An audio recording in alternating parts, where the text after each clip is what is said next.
Habari za sasa hivi ndugu wasikilizaji na watazamaji.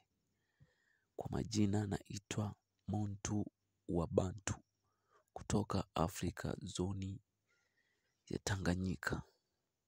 Niko hapa kuwaletea uchambuzi wa hali ya utekaji nchini Tanzania.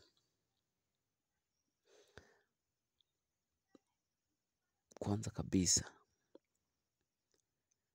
serikali nyingi za nchi za hapa Afrika wamekuwa wakifanya makosa mengi katika tawala zao. Ndio maana nchi zao zinashindwa kuendelea.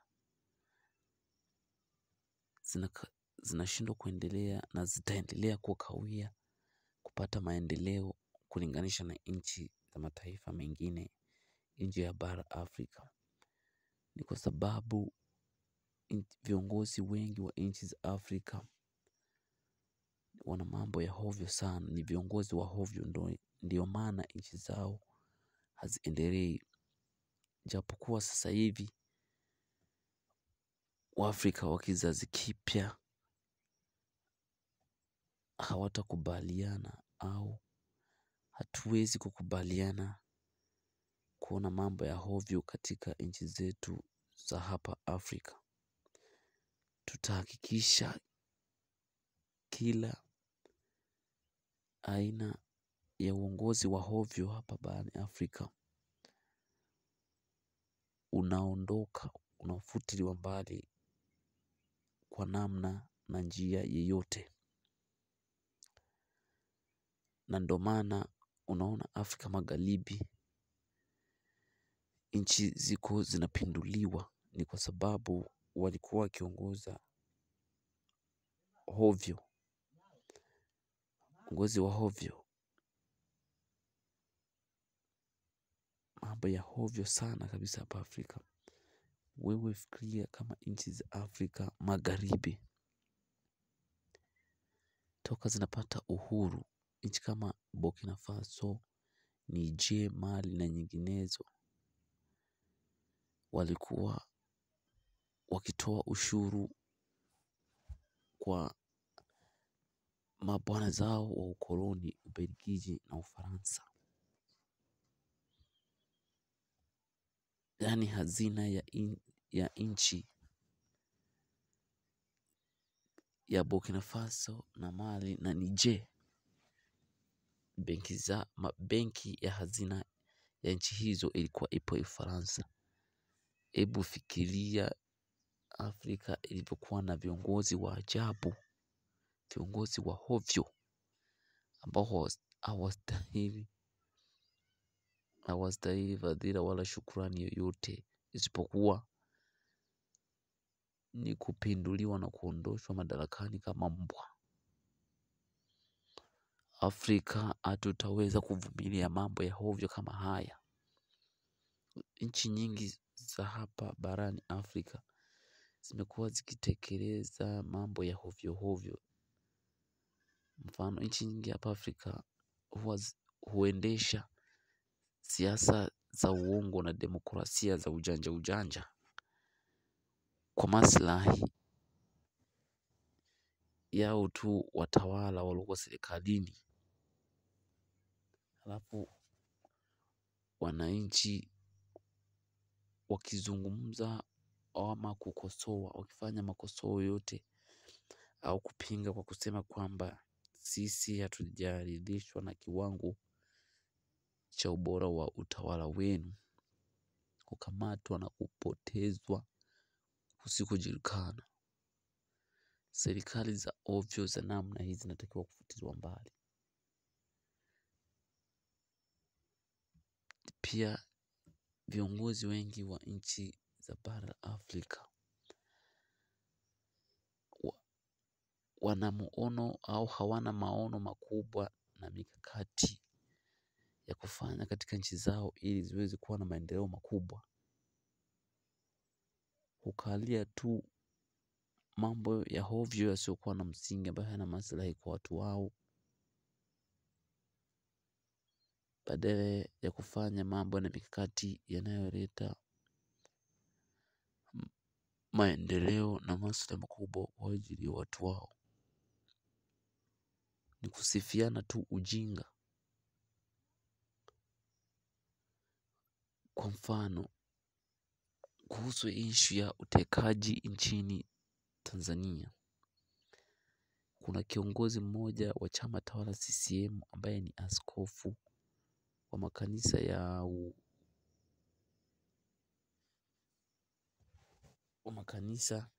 ya Ufufuo na ni mbunge pia wa jimbo la Kawe mjini Dar es Salaam. Alijitokeza na kuongelea mambo ya utekaji na kukemea vikali kwa kusema kwamba serikali haitoi taarifa wala kushughulikia mambo ya utekaji. Watu wanatekwa na kupotezwa kila siku kusikojulikana. Serikali inakaa kimya wala haitoi mwongozo wote wa kueleweka kwa wananchi kwamba iko inashughulikia. Kiufupi haishughulikii chochote, imekaa kimya. Akajaribu kusema kwamba utekaji inatakiwa washughulikie, wahakikishe watekaji wanajulikana lakini hawajajulikana. Na akajaribu kuzungumza, kutoa historia za baadhi ya watu waliotekwa. Kwa mfano, msanii mkubwa maarufu anayeitwa Roma ambaye mpaka sasa hivi anaishi Marekani, alikimbilia Marekani baada ya serikali iliyokuwepo muda huo, serikali ya Magufuli, walitishia kumteka na kumuua, akaamua kukimbia Marekani. Baada ya kiongozi huyu wa serikali ambaye ni mbunge wa jimbo la Kawe kupitia chama cha CCM kupinga utekaji na kukosoa serikali ya Tanzania dhidi ya utekaji, wanataka kumfuta wanachama. Pia wamefungia huduma zake za kidini. Kumbuka huyu ni mbunge lakini pia ni askofu, ni kiongozi wa taasisi ya kidini, anatoa huduma za kidini. Wamefunga makanisa yake, wamemfungia kutokana na hotuba za kukosoa serikali. Sasa utashangaa mtu anazungumza ukweli, ina maana hizi serikali za Afrika wao wanataka kufanya mambo ya hovyo, sisi tusiseme. Cha ajabu sasa, viongozi ngazi zote za uongozi nchini Afrika ni usaliti tu na uvibaraka. Kwenye jambo la msingi linalotaka waungane, wao wanasalitiana. Kwenye jambo ambalo linatakiwa wasiungane, wao ndio wanaungana. Kwa mfano, baada ya mbunge huyu kukosoa serikali dhidi ya utekaji unaoendelea hapa nchini, kuna viongozi wenzake ambao ni wabunge kama yeye wamejaribu kumkosoa, ambapo mmoja wapo ni mbunge anaitwa Msukuma na mbunge wa jimbo la Kigamboni. Wamejaribu kumkosoa kwamba kwa nini akosoe serikali dhidi ya utekaji wakati yeye kaongea ukweli. Wao wanamkosoa kwa kuungana na serikali ili wasienguliwe kwenye majimbo yao uchaguzi unaokuja. Yaani viongozi wanashindwa kuungana na wananchi kwa sababu wao wamewekwa pale kutema wananchi. Wanaungana na viongozi wenzao ili kulinda maslahi yao binafsi. Yaani Afrika hatujaendelea kwa kila jambo. Kiuchumi hatujaendelea na kuendelea itakuwa ni vigumu kwa sababu viongozi waliopo Afrika walio wengi hawanyokagi, ni ujanja tu na uvibaraka ndio wanachokijua na kusalitiana. Kiongozi anayefanya vizuri atasalitiwa na atageukwa na anaweza hata akauawa. Kiongozi anayetetea maslahi ya wananchi husalitiwa na kutendewa mambo mabaya kwa kutokuunga mkono serikali inayotawala. Hata kama inatawala hovyo, inatawala vibaya, akikosoa hilo ni kosa. Huweza hata kuuawa na kutekwa na kupelekwa pasipojulikana. Sasa cha ajabu mimi nashangaa huyu mbunge wa Kawe, yeye kaongea kazungumza ukweli kwamba hao wanaoteka, kwa nini watu wameshawatekwa wengi na serikali haichukui hatua yoyote, haishughulikii ipasavyo, mpaka imepelekea wananchi wote wa Tanzania hawana imani na serikali, na wananchi wote wanadai kuwa serikali ndio inahusika na utekaji, kwa sababu wengi waliotekwa ni wanaharakati na wakosoaji wa serikali.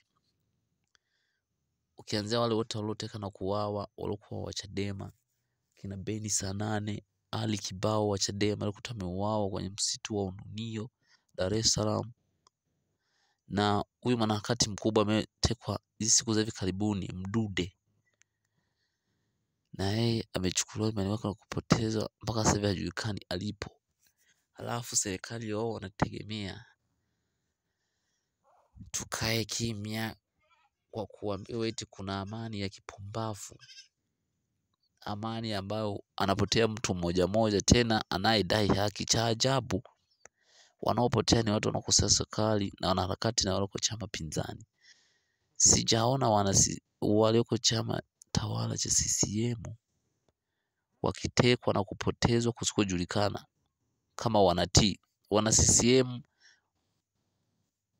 wanaoletewa shida na serikali yao ni wale wanaojaribu kuikosoa serikali yao kwa namna moja au nyingine. Kwa mfano Josephat Gwajima, yeye mwenyewe ameanziwa kufanya vitendo vya hovyo kama kufungiwa kanisa lake. Taasisi yake ya dini hairuhusiwi kutoa huduma za kidini kwa jamii kwa sababu ameikosoa serikali, na wakati kazungumza ukweli. Halafu wabunge wenzake walivyokuwa wapumbavu, na wao wanamgeuka kwamba hakustahili kusema vile, kwamba aadhibiwe, na wakati kazungumza ukweli.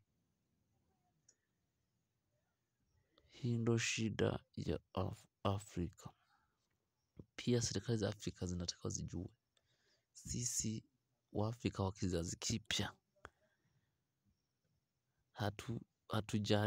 hatujawahi kuridhishwa na haturidhishwi na mwenendo wa tawala zao.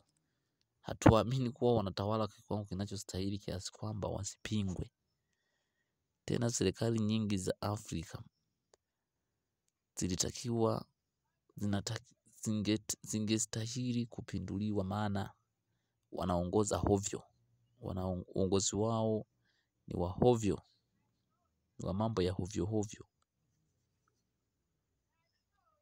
Viongozi wengi wa Afrika wanashindwa kuungana kwa mambo ya msingi, kusifiana tu ujinga. Kiongozi mwenza wake hufanya vizuri hawamsifii, kwamba watakuwa wamemuinua na wao itaonekana hawafai, hawazungumzi ukweli. Kiufupi, viongozi wengi wa Afrika hawajanyooka, ndio maana Afrika haiendelei. Na ndio maana nchi za Afrika Magharibi ambapo kumetokea wazalendo wachache wenye uchungu na hii Afrika wameweza kupindua serikali zao za hovyo, ambazo zilikuwa zinaongoza kwa maslahi yao na watu wengine mbali na Waafrika wenyewe wenye nchi yao. Kwa hiyo sasa nachopenda kusema, nchi nyingi za Afrika zina viongozi wa hovyo, na wanachotakiwa tu kushukuru ni kwamba viongozi wengi wa Afrika ni wa hovyo, lakini pia wameendelea kusalia madarakani kutokana na kwamba raia wengi wa Afrika bado uelewa wao wa mambo ni wa kiwango cha chini sana. Wale wengi hawafahamu haki zao. Pia wao wanaangalia tu wakilala wanajua imeisha, na wakati kulala haitoshi, kwa sababu sisi kama Waafrika ndani ya bara letu tuna mali nyingi, tunastahili vitu vingi zaidi ya kula na kulala, ila isipokuwa viongozi wetu wanatuangusha, wanaongoza hovyo. Asanteni, ngoja tuishi kwa leo, kwa muda huu tuishie hapa.